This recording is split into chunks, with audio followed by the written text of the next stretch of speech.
Okay, so today I wanted to show you how to dehydrate your sourdough starter without a dehydrator. So this is a really easy thing to do.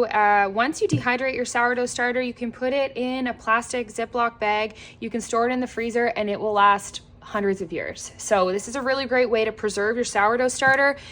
Just in case you accidentally, wash it down the drain, and you always have a little bit of extra to come back to and rehydrate. And so in another video, I'll show you how to rehydrate it, but just for the purpose of today, we're just gonna dehydrate it. So this is my sourdough starter. You can see that it is not at its peak. It has fallen back down. It's a little bit soupy, and that's fine. It doesn't have to be perfectly active in order to dehydrate it, and it's actually, in fact, a little easier to dehydrate when it's a little bit more watery because you can spread it out a bit thinner. So basically what we're doing is we're just gonna pour some on a piece of parchment paper. You only need 10 grams to rehydrate your sourdough starter. So you don't have to have very much, like a tablespoon in a little bag in your freezer. And again, then you always have a preserved amount of sourdough starter to come back to if you happen to lose it, or if you want to travel with it, if you want to put it in a suitcase and take it, on a plane or take it on a trip or something like that. It's a really easy way to transport it or mail it to somebody if you'd like to do that too. So what I'm doing here is I'm basically just spreading it as thin as I possibly can on my parchment paper. It doesn't have to be super even, just literally as thin as you possibly can, because what's going to end up happening is we're going to leave this out at room temperature and it's going to harden. And that's basically what happens when you dehydrate it or freeze dry it. And the reason I like doing it this way is because you don't have to add any heat elements. You don't have to manipulate it in a freeze dryer, nothing like that. It's just room temperature, drying out your sourdough starter and coming back to it and crumpling it up, and all of those beautiful bacterial cultures are still in there, nice and healthy, and you can store it in the freezer for future use. You can also store it in a cupboard. I prefer to store it in the freezer.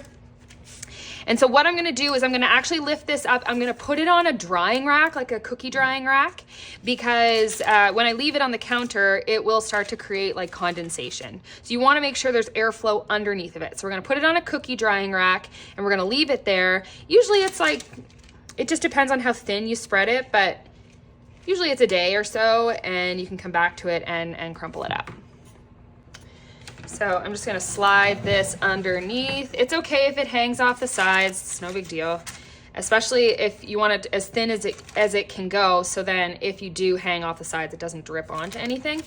But that's it, and I'm just gonna leave it to sit on my counter. I try not to do this in the summertime because we have like fruit flies, or if you have house flies or anything like that. This is great to do in the fall and the winter. When you don't have to contend with anything like that, you can just leave it out at room temperature and it will dry all on its own. So it hasn't been very long and you can already start to see the edges are starting to peel off. You can crumple them between your fingers. So that's essentially what's going to start to happen to the whole thing. So I just wanted to kind of give you an idea on how easy it is to do this without a dehydrator. So I'm going to still leave this and I'm going to show you the whole thing once it's done. But I just wanted to kind of give you like a progress shot. And this has only been a couple hours, so it will still take quite a while for the whole thing, because the parchment paper is wet, so it has to, the air has to circulate around. The edges are always what dry out first, but we'll come back and I will show it to you when it's fully done. So this is the next morning and what it's going to look like. So you can see you can pretty much lift up as it breaks apart, and it is ready to be stored. So you're just going to basically take it and break it into little pieces, and you can store it just like this. So if you want, you can just take that and put it in a bag, stick it right in your freezer. The way that I prefer to do it is to completely break it apart. So this is one that I keep in my freezer. You can see it's not very much. You don't need to have a lot. And it's all broken into little pieces, and I just keep it in a little Ziploc bag.